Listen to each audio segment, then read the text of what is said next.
Now, this might all make sense, but then the builder enters the picture. And this is often the point where the architect hands off the plans to the builder because it's crunch time. Everybody wants to know what the final project budget is. And the builder begins with what's called pre-construction planning. Are you taking notes? I know it's a lot of information, so take some notes.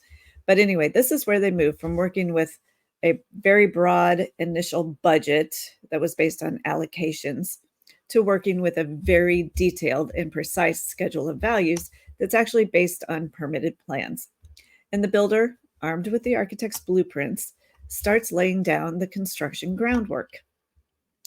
But here's the catch. If the interior designer is still working and their visions aren't fully woven in yet, conflicts start to emerge between the imagined interior and the evolving physical structure.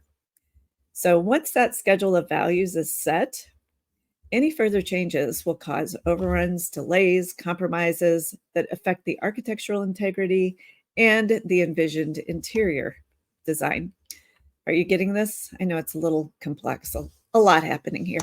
But despite these hurdles, the early involvement of the builder in the programming phase is more than just beneficial. It's actually crucial.